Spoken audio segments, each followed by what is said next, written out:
இப்போ இஞ்ச இத்தாலியில் விடிஞ்சு விட்டது. இப்போ இந்த பாட்டி கரமல்லா வச்சதை பற்றி தான் நான் பார்க்குறேன். ஒரு ஆள் இப்போ கரமல்லா தர்றதுக்கு ஒளிச்சு போகிறார் பயத்தில்.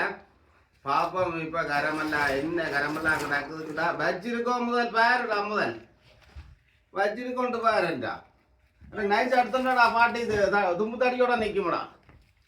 இப்போ எடுத்து கொண்டு வந்துட்டா. பயந்து போய் முகாமுடி போட்டு போகிறாரு. ரெண்டா பாட்டி கண்டா தலையில பிடிச்சிருப்போன்ட்டு மூடிக்கொண்டு இப்போ பாப்போம் என்ன கரமெல்லாம் இதுக்குள்ள கிடக்குது. பாப்போம் குளப்பாடி பிள்ளைக்கு அட நீ குளப்பாடி இல்லை போல கடை. அந்த குளப்பாடி உள்ள பிள்ளைய கடை அந்த கருப்பு வைக்கிறது, கருப்பு அந்த கற்கண்டு மாதிரி அதுதான் வைக்கிறது. பார்த்தியாப்பா நீ குளப்பாடி இல்லையா என்ன?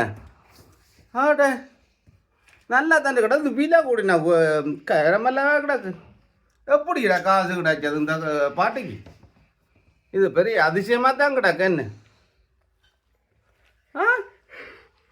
பாட்ட கணக்கு கிடக்கடா என்ன? ஒரு 20 கிட்ட வரும்போது கிடக்குது. இந்த பாட்டி எங்கடை விட்டால் இப்போ டொவி கொண்டாந்து வச்சுட்டு போயிட்டு இது இரவு காலமாக அப்படியே அவர் எடுத்து பார்த்து வேலை சந்தோஷப்பட்டு உடைச்சி இதில் கொட்டி வச்சிருக்கிறார்.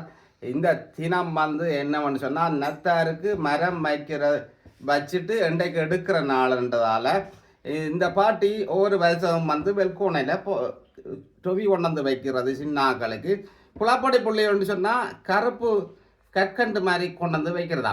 எங்கட பிள்ளை இப்போ குளப்பாடி இல்லை என்னன்னு சொன்னால் அதில் கருப்பு கரமலை இல்லை. அதால் நாங்கள் குளத்தையும் எடுத்திருக்கோம். அவர் வலு சந்தோஷமாக இருக்கிறார். உங்களுடைய வீட்டையும் இப்படி வச்சிருந்தால் கமெண்ட் பண்ணுங்க.